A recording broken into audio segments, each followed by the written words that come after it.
Well, he's much older.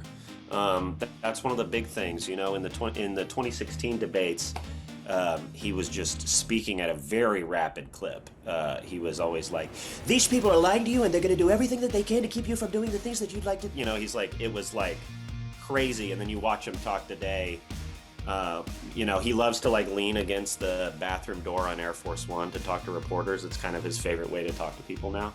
And he just speaks way slow. You can tell that the stress of the presidency and the stress of not being president and desperately needing to be president again, which he spent about 4 years doing, has taken a lot of wind out of his sails. So I've had to adjust sort of the speed at which, I talk about some of these things. And that is a really awful, awful thing that you just said. What a terrible thing.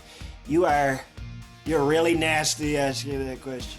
So I have to slow it down. It's just the things that happen and the character that men's voices take on as they age. I've tried to stay on top of that.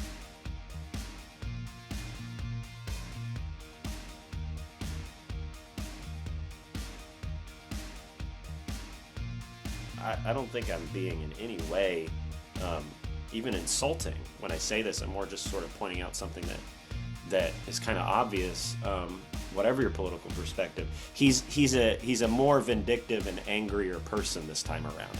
I think in his first term it was much more upbeat and about how good America's going to be, and this time around it's much more about his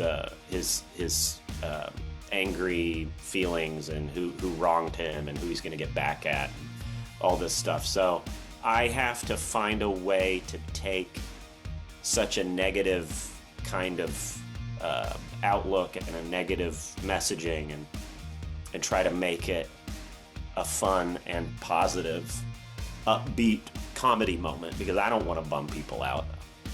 Donald, if you're listening, I do think you're hilarious.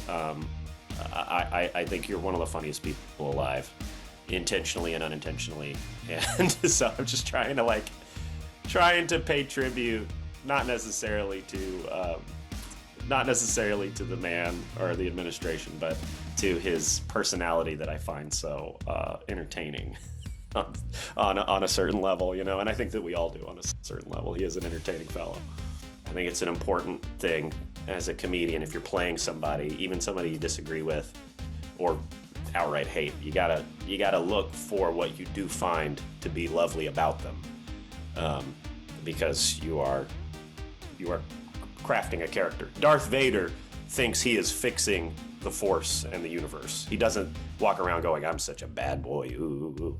So I take that same approach. I have to play, whether it's the Grinch or Donald Trump, I have to play them not as a villain, but as they think they are doing the right thing and that they are fixing some great injustice or something like that. They think they're Batman in their heads. So I try to think about it that way.